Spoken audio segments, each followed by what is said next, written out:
Noche especial en la cual Dios nos trae a su casa una vez más con propósitos grandes para cada uno de sus hijos. Te voy a invitar, hermano, que nos pongamos de pie en esta noche y que abramos la Biblia en el libro del profeta Daniel. Vamos a leer una porción en el capítulo 8. Y para ello vamos a leer del capítulo 8, versículo 1 al versículo 17. Y lo leemos en el nombre del Padre, en el nombre del Hijo y en el nombre del Espíritu Santo.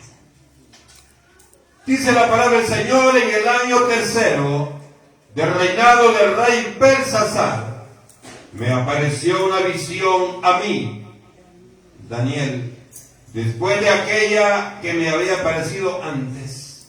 Vi en visión, y cuando la vi, yo estaba en Susa, que es la capital del reino, en la provincia de Elam. Vi pues en visión, estando junto al río Ulai. Alcé los ojos y miré, y aquí un carnero que estaba delante del río, y tenía 2 cuernos. Y aunque los cuernos eran altos, uno era más alto que el otro, y el más alto creció después. Vi que el carnero hería con los cuernos al poniente, al norte y al sur, y que ninguna bestia podía parar delante de él, ni había quien escapase de su poder, y hacía conforme a su voluntad y se engrandecía. Mientras yo consideraba esto, he aquí un macho cabrío venía del lado del poniente, sobre la faz de toda la tierra, sin tocar tierra, y aquel macho cabrío tenía un cuerno notable entre sus ojos. Y vino hasta el carnero de 2 cuernos, que yo había visto en la ribera del río, y corrió contra él con la furia de su fuerza. Y lo vi que llegó junto al carnero, y se levantó contra él y lo hirió, y le quebró sus 2 cuernos, y el carnero no tenía fuerza para pararse delante de él, lo derribó, por tanto, en tierra, y lo pisoteó, y no hubo quien librase al carnero de su poder. Y el macho cabrío se engrandeció sobremanera, pero estando en su mayor fuerza, aquel gran cuerno fue quebrado, y en su lugar salieron otros 4 cuernos notables hacia los 4 vientos del cielo. Y de uno de ellos salió un cuerno pequeño, que creció mucho al sur, al oriente y hacia la tierra gloriosa, y se engrandeció hasta el ejército del cielo. Y parte del ejército y de las estrellas se echó por tierra y la pisoteó. Aún se engrandeció contra el príncipe de los ejércitos. Y por él fue quitado el continuo sacrificio, y el lugar de su santuario fue echado por tierra. Y a causa de la prevaricación, le fue entregado el ejército junto con el continuo sacrificio, y echó por tierra la verdad, e hizo cuanto quiso y prosperó. Entonces oía un santo que hablaba, y otro de los santos preguntó a aquel que hablaba: ¿hasta cuándo durará la visión del continuo sacrificio y la prevaricación asoladora, entregando el santuario y el ejército para ser pisoteado? Y él dijo: hasta 2300 tardes y mañanas. Luego el santuario será purificado. Y aconteció que mientras yo, Daniel, consideraba la visión y procuraba comprenderla, y aquí se puso delante de mí uno con apariencia de hombre. Y oí una voz de hombre entre las riberas del Ulai, que gritó y dijo: Gabriel, enseña a este la visión. Quedemos en el 16, digamos al Padre. Padre nuestro eterno que estás en los cielos, te seguimos adorando, papá. Seguimos, amado Dios, adorando tu nombre, por siempre, hasta que tú nos llames para gozarnos junto contigo. Señor, pido en esta hora bendiciones grandes y especiales para cada hermano, para cada hermana que esta tarde ha dispuesto el tiempo para venir a recibir tu santo consejo. Dios, pido también por aquellos hermanos y amigos que nos ven a través de las redes sociales en cualquier parte del mundo. También queremos desearle muchas bendiciones en el nombre poderoso de Jesús. Señor, ayúdanos en gran manera para que este culto sea un culto especial donde tu verdad quede en nosotros.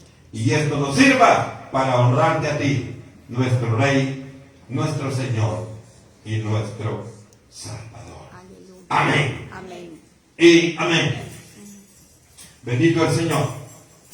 Continuamos, hermano, este día martes, estudiando el libro del profeta mayor Daniel.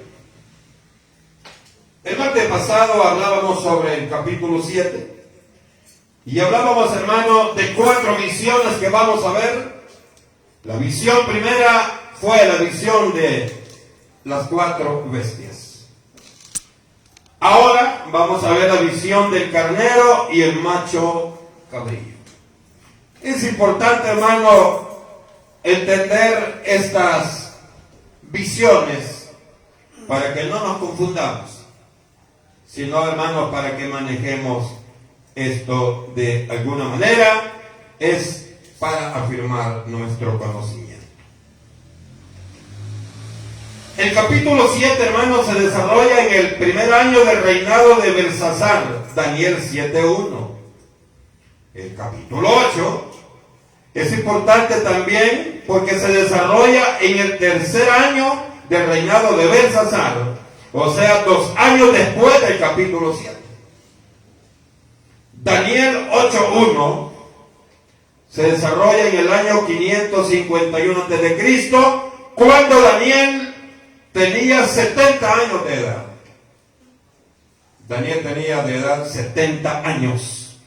Oiga, esto es importante. El capítulo 8 que hemos leído hoy nos presenta la lucha entre 2 imperios: el imperio medo-persa y el imperio griego. Esto es muy importante que lo conozcamos. El imperio medo-persa, Ciro y Darío, y el imperio griego, Magno, ¿verdad? ¿Cómo se llamaba el líder de ellos? Alejandro Magno. Alejandro el Grande, porque eso significa Magno. Bien, el oso, hermano, aquel oso que llevaba 3 costillas en su boca, y el leopardo con 4 alas. Acordemos que el oso significaba el imperio medo-persa y el leopardo con 4 alas significaba el imperio griego. Esto, hermano, es muy importante. La segunda y tercera bestia del capítulo 7, los 2 imperios. Pero mire cómo los presenta el capítulo 8. Los presenta, hermano, en una posición de victoria. El capítulo 8 de Daniel, el carnero del imperio medo-persa. El carnero es el símbolo del imperio medo-persa, y el macho cabrío representa o simboliza al imperio griego. Mire qué interesante está esto, hermano. En el versículo 1 y 2 encontramos el lugar donde sucedió la visión. En el versículo 1 y 2. Dice: vi en visión, y cuando la vi, yo estaba en Susa, que es la capital del reino, en la provincia de Elam. Vi pues en visión, estando junto al río Ulai. Veamos esto. Dice, hermanos, en el tercer año de Belsasar, en Susa, capital del reino, dice, en la provincia de Elam, junto al río Ulai. Ahí, hermanos, donde Daniel recibe la visión de aquella lucha entre el imperio medo-persa, el oso, y el imperio griego, el leopardo con 4 alas. Susa, hermano, según la historia, geográficamente se encuentra a una distancia de 400 kilómetros al oriente de Babilonia, donde se desarrolla esto. Y era la capital de Persia en la provincia o satrapía de Elam. Servía, hermano, como depósito, oiga bien, servía como depósito de tesoros y fue una de las residencias reales de Babilonia, lo que ahora en día lo conocemos como Irán, la tierra de Irán. Usted conoce, hermano, que estas tierras tienen mucho valor histórico y mucho valor también para el pueblo de Dios. Usted sabe que ahí encontramos la ubicación del jardín del Edén. Mire qué interesante son estas ciudades. En tiempos, hermanos, del imperio babilónico, de aquel emperador fuerte llamado Nabucodonosor, que era representado por el león, en tiempos de este hombre, hermano, dice que el Irán fue una de las principales capitales, de las más desarrolladas. El primer código conocido, hermano, que se llamaba el código Hammurabi, 249 preceptos. Dice, hermano, que este primer código Hammurabi, apareció ahí, en Susa, capital del reino. O sea que esta ciudad, hermano, tiene mucho que ver con la palabra. Y cuando vemos esto, también nos damos cuenta que el río Ulai, llamado también Pasitigris, este río Ulai, río de Persia o río Elam, regaba las ciudades de Susa y tenía una anchura de 30 metros, hablando de este río Ulai. En la actualidad recibe, hermano, el nombre de Kebha o Karje. Mero raro el nombre. Ese es el nombre que tiene, hermano. Y el río Karun, en la antigüedad, un solo río conocido como el río Ulai. O sea, hermano, que ha tenido diferentes nombres, como cuando vemos, por ejemplo, Jerusalén, hermano, ha tenido 7 nombres a través de la historia. Israel ha tenido 7 nombres a través de la historia.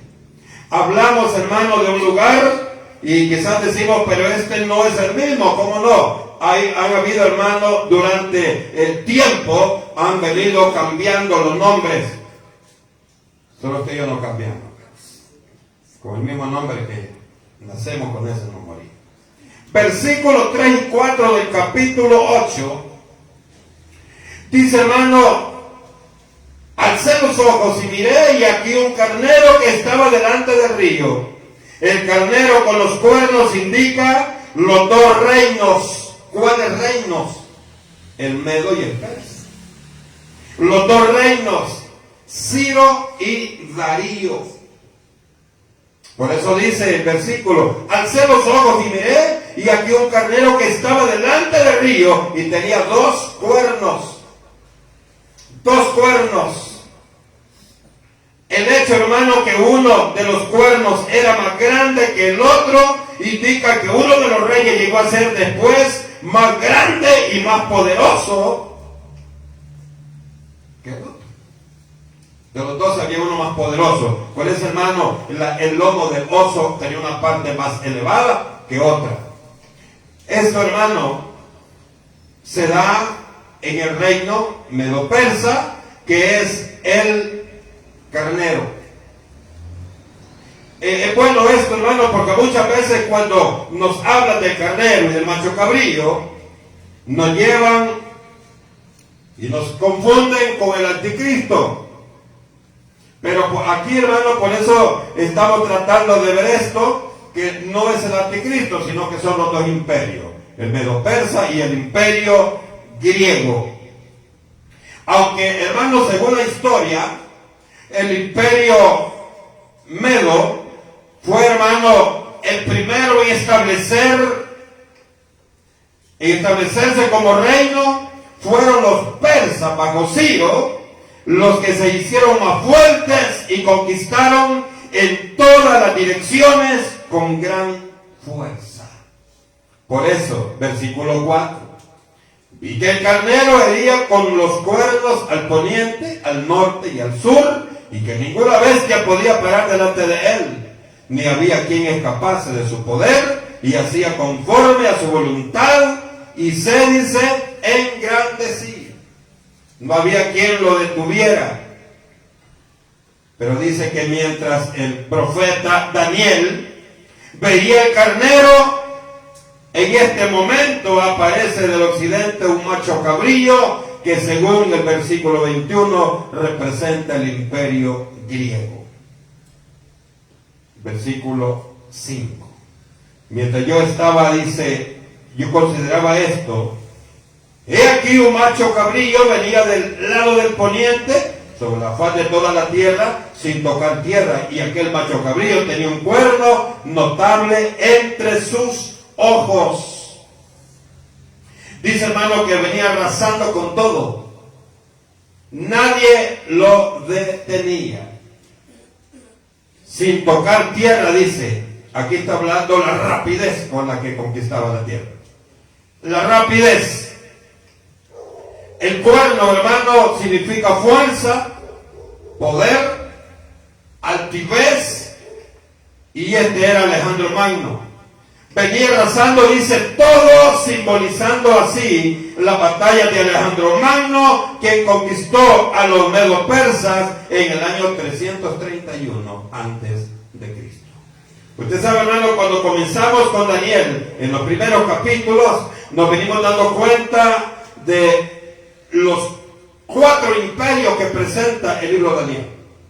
Y estos 4 imperios, hermano, ya habían sido dictados por el Rey de Reyes y Señor de Señores. Entonces, todo lo que encontramos en Daniel tiene la dirección de nuestro Dios Todopoderoso. En el versículo 6 y 7 encontramos, hermano, que esta derrota, hay algo especial, porque describe cuando el macho cabrío corre contra el carnero. ¿Para qué?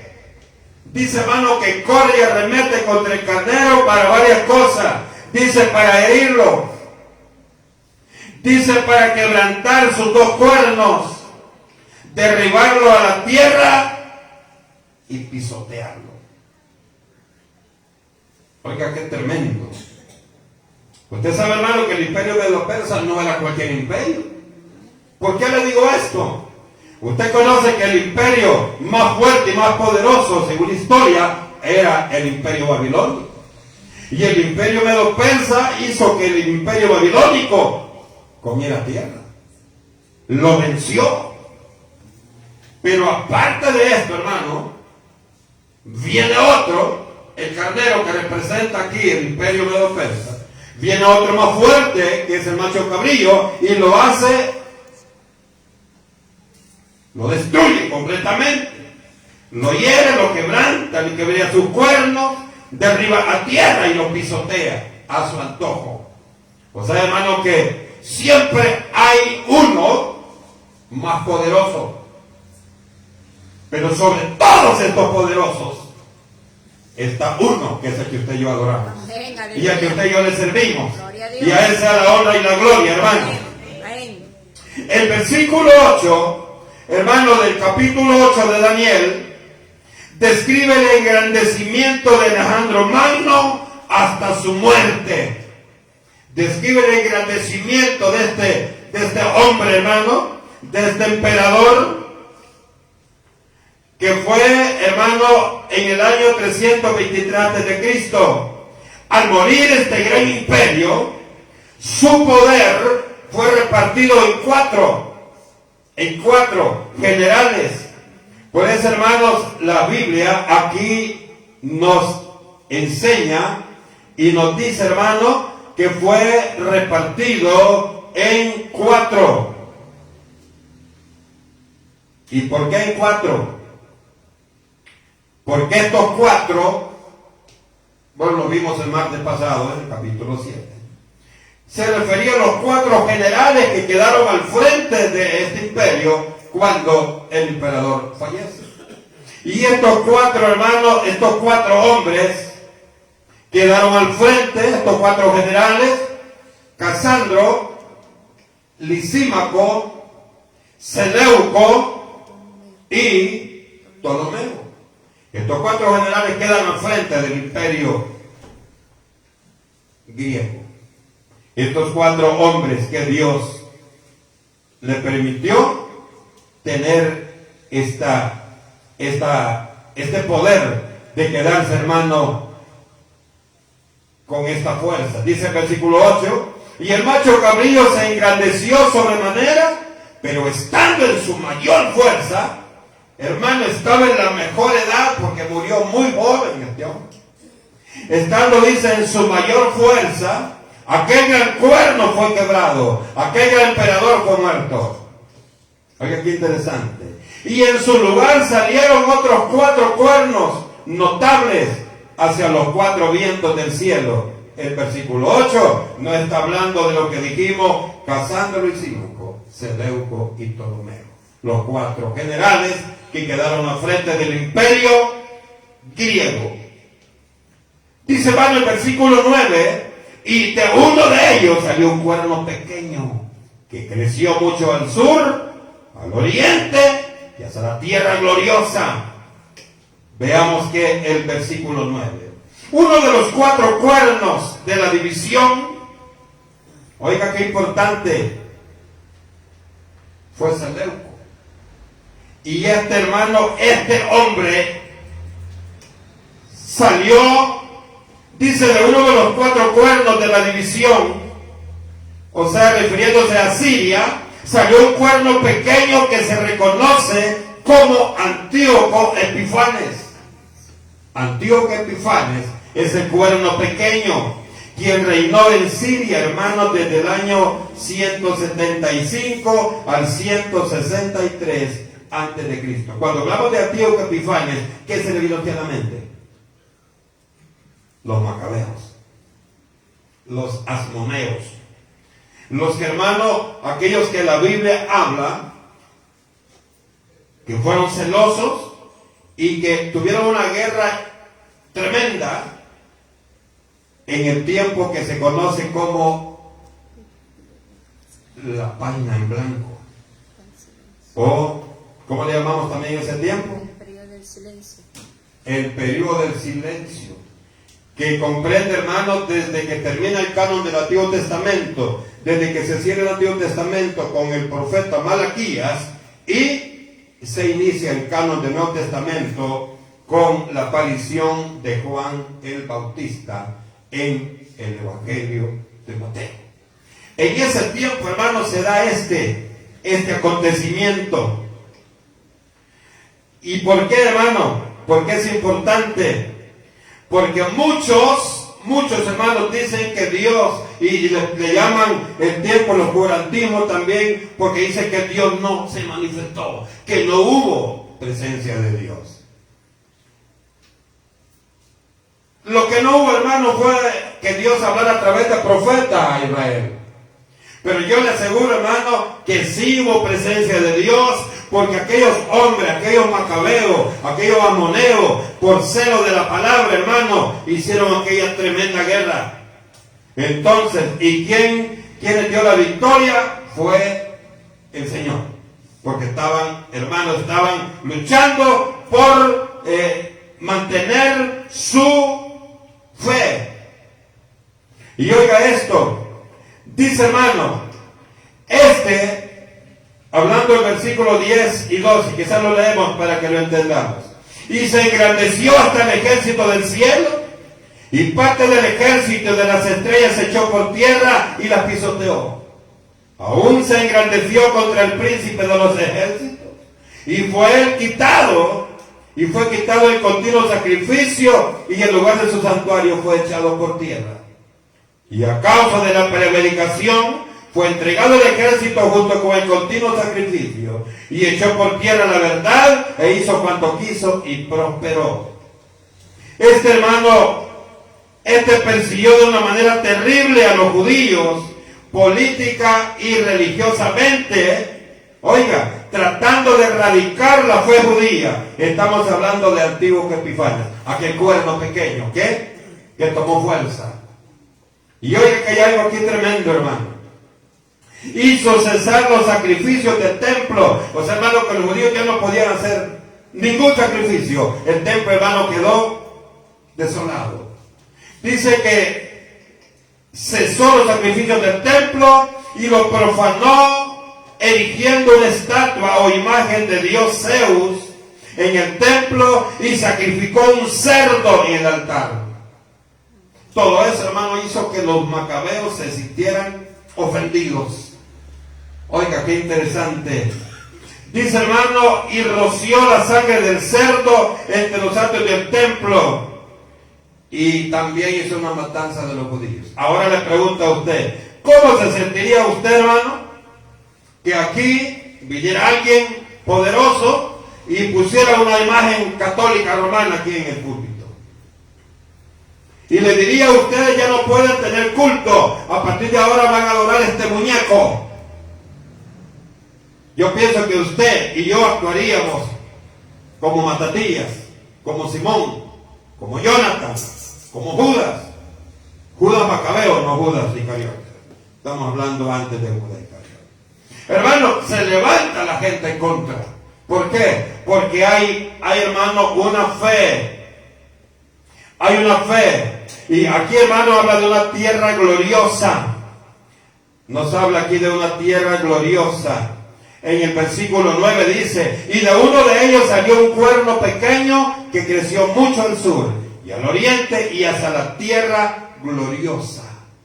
La tierra gloriosa, hermano, que está hablando aquí, es Canaán o Palestina, que es la tierra prometida. Es la tierra prometida. Es la tierra que Dios ofreció a los israelitas. Hermano, pero ahí no fue una tierra que fluyera leche y miel.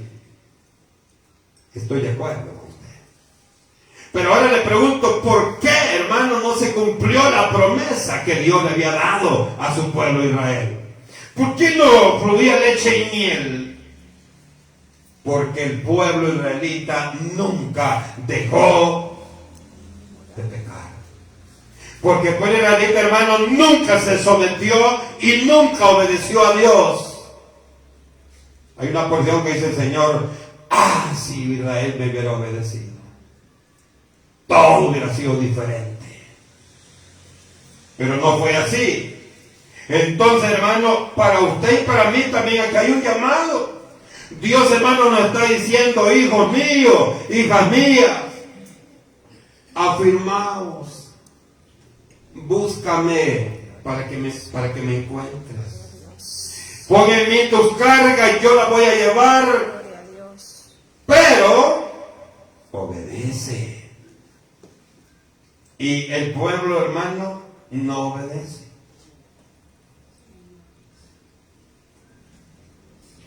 Sino que lo que hace es negar al Señor con sus hechos. Ese es el sermón que vamos a estar viendo el día domingo. Muchas veces nosotros negamos al Señor. Y el pueblo de Israel negaba al Señor con esto. Y por eso, hermano, venían momentos difíciles. El ejército del cielo y las estrellas, versículo 10.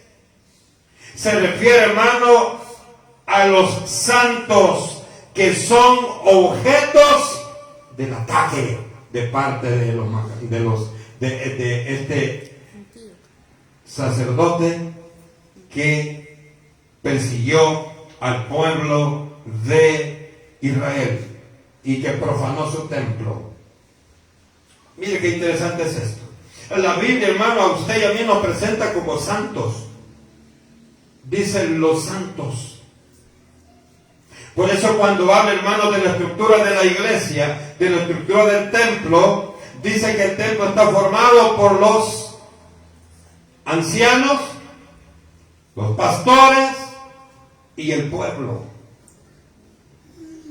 Ahora entendemos nosotros que los pastores están dentro de los ancianos. Entonces menciona una segunda figura que es el diaconado. La iglesia está formada por los ancianos y el pastor, el diaconado, y él no dice el pueblo, dice los santos. Oiga cómo lo ve el Señor. Los santos. Ahora, ¿cómo se siente usted cuando dice los santos? Dice, hermano, yo ya soy santo de apellido. No, esa es otra cosa. ¿No será, hermano, que muchos de nosotros somos santos cachones? Hay que tener cuidado. Porque Dios nos ve como santos. Y quiero decir, hermano, que lamentablemente hay mucho pastor sin vergüenza en los púlpitos. Hay mucho pastor que es llamado santo, pero la realidad es que son hijos del diablo con todo lo que hacen y lo que enseñan a sus congregaciones. Yo no sé si usted está de acuerdo, pero si no está de acuerdo, lo lamento, porque está a favor de esa gente. Pero usted y yo tenemos que estar a favor de la palabra. Usted y yo tenemos que estar a favor de lo que Dios dice. Usted y yo, hermano, tenemos que estar a favor de la verdad, porque solo la verdad nos va a dar la libertad que usted y yo necesitamos. Yo ando libre, dice usted. Yo ando libre. No siempre, hermano. No siempre es lo que vemos. Yo le veo a usted un rostro de santo, pero usted sabe cómo está en su interior. Usted sabe si anda haciendo algo desagradable. Usted sabe, hermano, si está viviendo, pero no para darle la gloria a Dios. Y todavía si tenemos valor de subir al púlpito y decir, Señor, te amo. Señor, te alabo. Para que el pueblo vea que soy de los pesados. Tenga cuidado, porque en el peso tiene que ser en santidad. No vayamos a ser pesados. En balanza, hermano, y la balanza se va hasta abajo, como pasó con Belsasar, el hijo de Nabucodonosor. Ahora, hermano, lo que dice el versículo 10 se refiere a los santos que fueron perseguidos. Es bueno esto. Dice, hermano, el versículo 11, aún se engrandeció contra el príncipe de los ejércitos, y por él fue quitado el continuo sacrificio, y el lugar de su santuario fue echado por tierra. Se refiere, hermano, a que Antíoco Epifanes se enfureció contra el mismo Dios. Antíoco Epifanes se opuso contra el mismo Dios, oiga, quitando los sacrificios del templo y destruyendo el altar de los sacrificios. Todo el pueblo de Dios y su santuario fueron pisoteados, fueron echados por tierra. De eso está hablando el versículo 11. Se opuso, dice el versículo 11, se engrandeció contra el príncipe de los ejércitos. Oiga, está hablando, hermano, del mismo Dios todopoderoso. Es delicado. Versículo 13 está hablando de la extensión, hermano, de la extensión que vio, en la que se dio la visión. Y dice el 13, y a causa de la prevaricación le fue entregado el ejército junto con el continuo sacrificio. El 13 dice, entonces oyó a un santo que hablaba, y otro de los santos preguntó a aquel que hablaba, ¿hasta cuándo durará la visión del continuo sacrificio y la prevaricación asoladora, entregando el santuario al ejército para ser pisoteado? Y el 14 dice, y él dijo, hasta 2300 tardes y mañanas, luego el santuario será purificado. Aquí, hermano, yo le pido que me ponga mucha atención. Por los tiempos. Los santos aquí mencionados, hermanos, son seres angelicales que tienen conocimiento de la visión. 13:14. Lo dice a causa. Entonces oyó uno de los que hablaba de lo que hablaba, y otro de los santos preguntó. Aquí está hablando de ángeles que tenían, hermano, conocimiento de esta visión. Cuando surge la pregunta, ¿hasta cuándo durará la profanación del templo y la duración de la desolación que este cuerno pequeño causa? Es de 2300 tardes y mañanas. Esta cifra ha traído, hermano, mucha confusión y ha traído diferentes puntos de vista. Diferentes escuelas de interpretación teológica, hermano, dan su posición. Esta cifra ha sido motivo de discusión, pero la más probable es que las tardes y las mañanas se refieran a días, según Génesis 1:5. Veamos qué dice Génesis 1:5. Bendito el Señor. Génesis 1:5.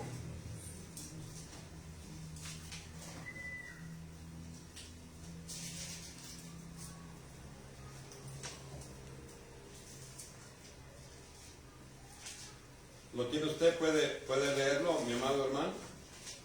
Génesis 1:5. Dice, y llamó Dios a la luz día, y a las tinieblas llamó noche. Y fue la tarde y la mañana un día. Entonces, vea esto. Puede ser, hermano, que cuando menciona tardes y mañanas se refiere a días, según Génesis 1:5, dando a entender un día natural, o sea, en todo el periodo de las abominaciones de Antíoco Epifanes, que fueron desde el 18 de septiembre del año 171 a.C. al 25 de diciembre del año 165 a.C. Del 18 de septiembre del año 171 a.C. al 25 de diciembre del año 165 salen 2300 días. Entonces, hermano, aquí lo que nos está presentando es todo el tiempo, hermano, que duró este conflicto, esta persecución de Epifanes en contra de el pueblo de Dios. Por eso es importante esto.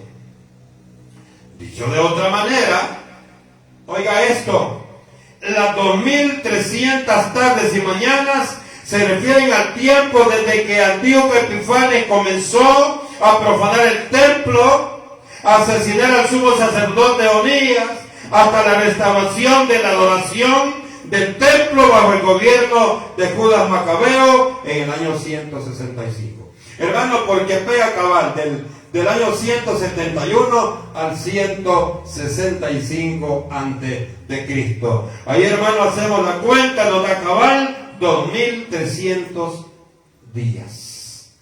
Por eso, hermano, si usted lo analiza, si usted lo ve de esta manera, nos damos cuenta, hermano, que pega este dato. Lo vemos, hermano, más claro cuando dice, hermano, la palabra cuánto durará en el 14, y él dijo hasta 2300 tardes y mañanas. O sea, una tarde y una mañana es un día. Entonces 2300 días. Y eso se cumple del 171 al 165 antes de Cristo. Si usted lo ve, hermano, pega. Da este dato como nosotros, hermano, queremos verlo. Ahora, veamos, hermano, de alguna manera la interpretación de este sueño, de esta revelación que Dios le dio al profeta Daniel. Lo vemos en el 15.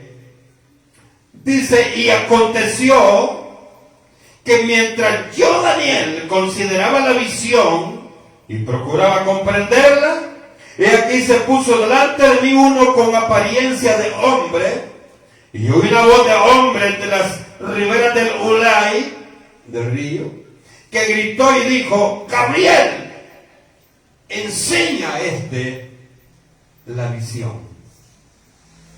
Enseña la visión. ¿Quién es Gabriel? Yo no. ¿Quién es Gabriel? Hermano, es un mensajero celestial. Gabriel es un mensajero celestial cuyo nombre significa poderoso de Dios. Eso significa Gabriel, poderoso de Dios. Y es, hermano, quien da la interpretación de las profecías a Daniel, quien le llama el varón Gabriel, y uno como apariencia de hombre. El varón. Aquí hay algo. Siempre se ha dicho que los ángeles son asexuales. O sea que no tienen sexo. Pero aquí está diciendo que estos eran varones. El ángel Gabriel, el arcángel Miguel. Y aquí, hermano Daniel, este hombre de Dios, este profeta de Dios, dice,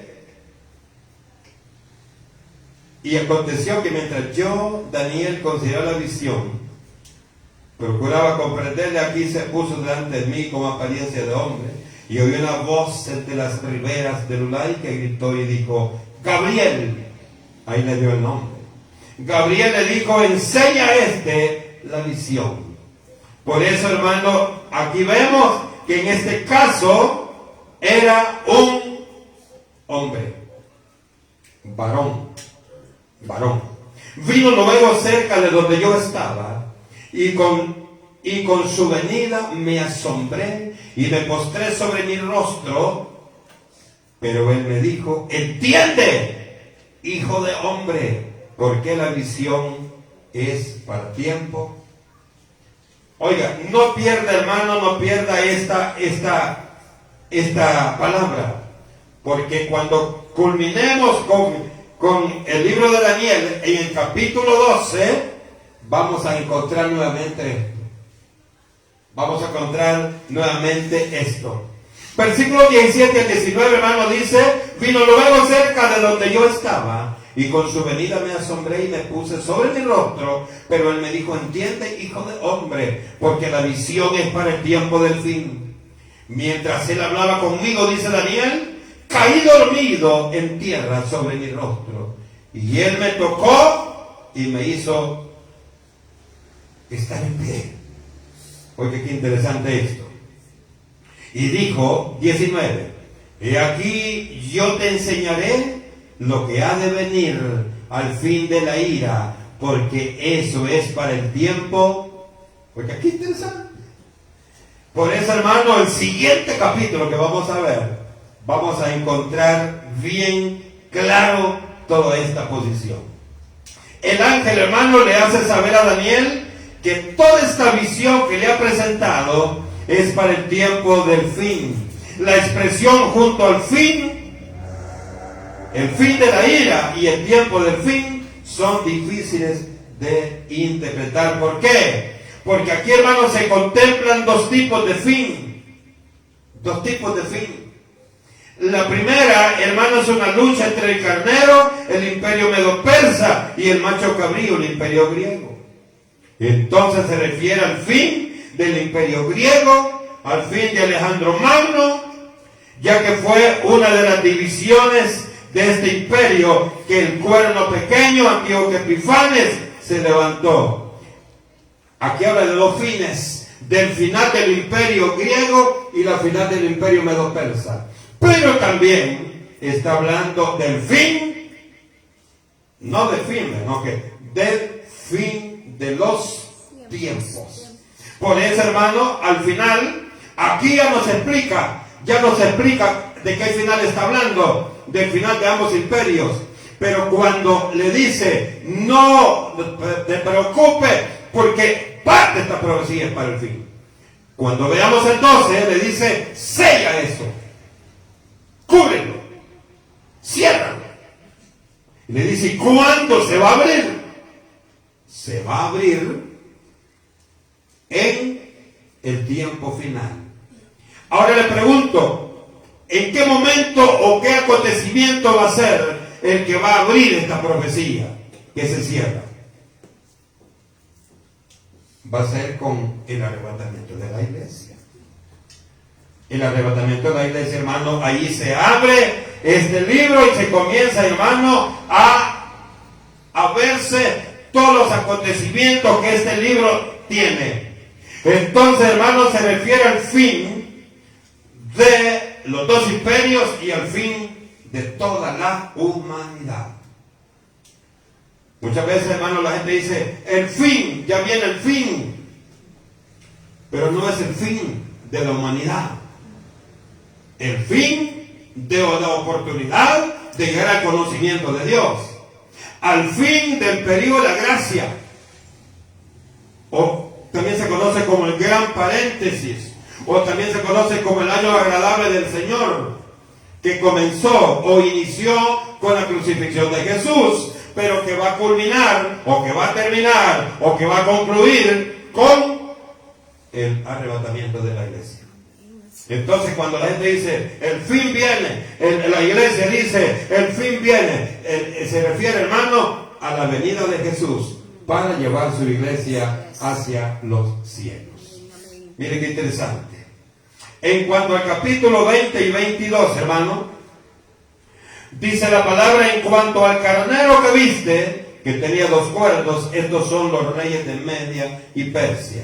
21, el macho cabrío es el rey de Grecia, y el cuerno grande tenía entre sus ojos, es el primero.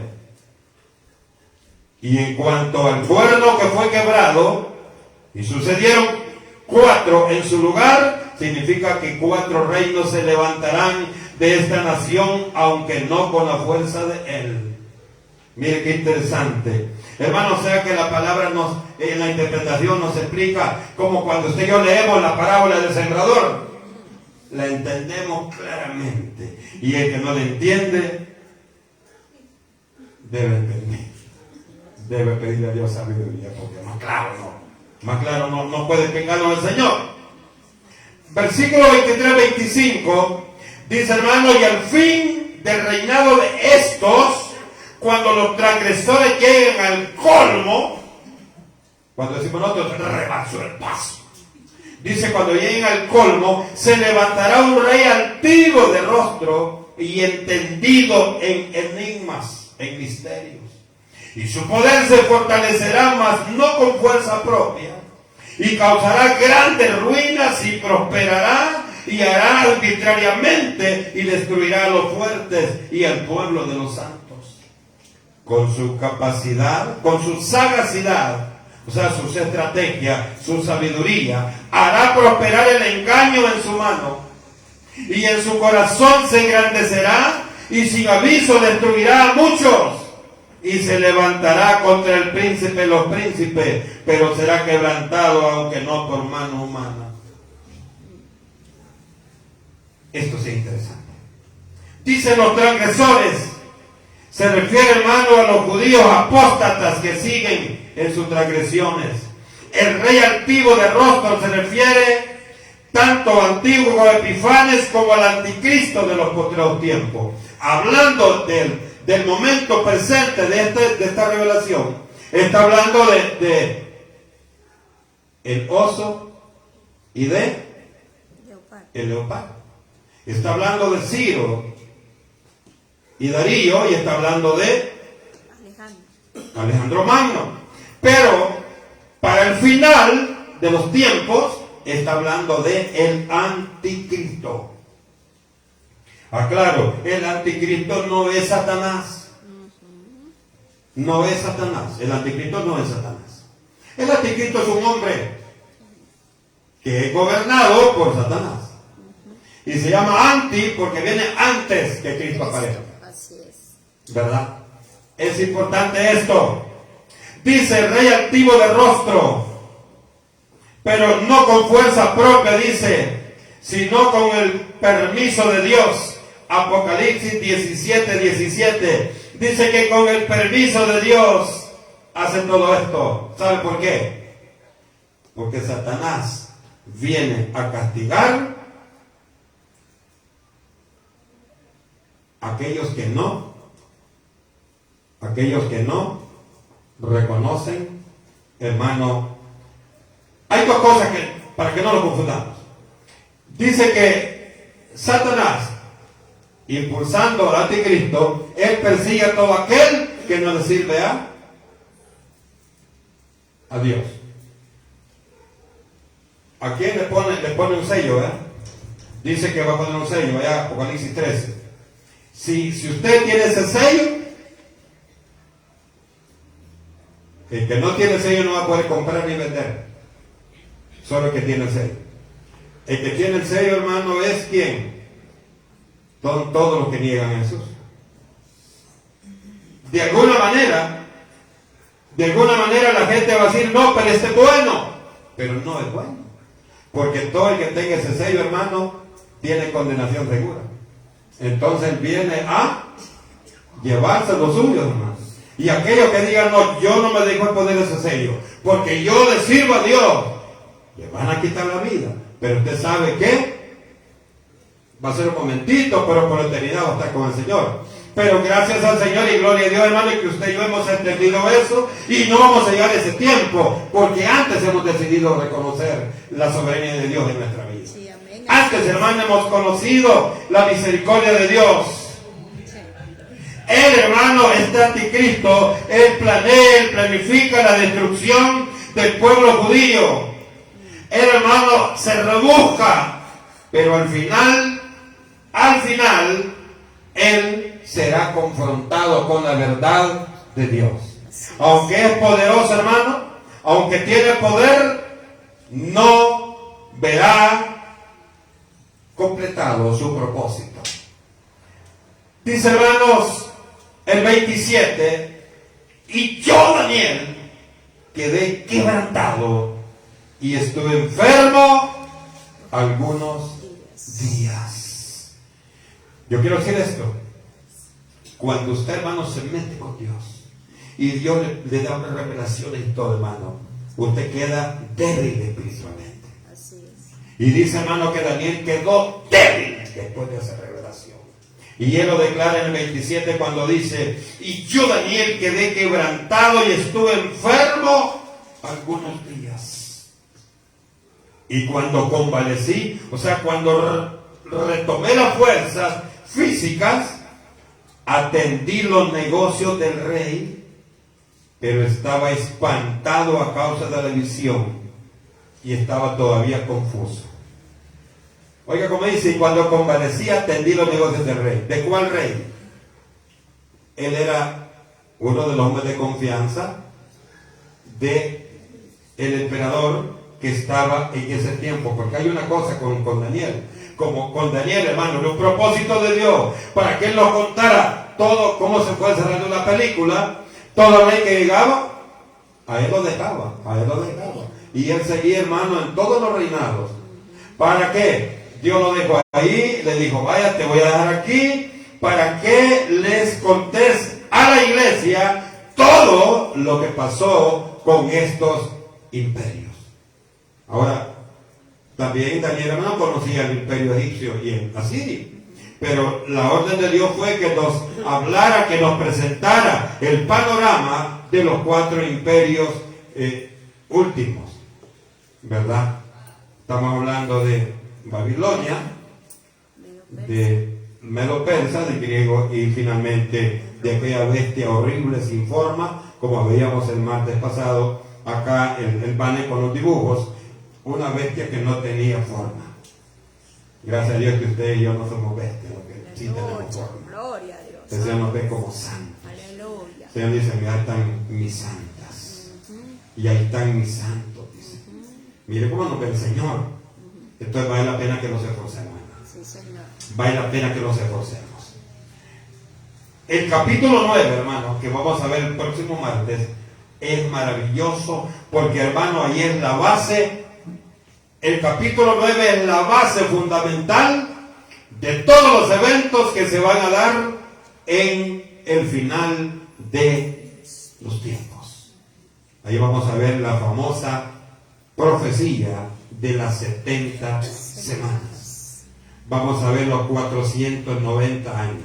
¿Cuándo comienza? ¿Con qué comienza? Y cómo, hermano, se va desarrollando a través de los 7 eventos escatológicos del Apocalipsis.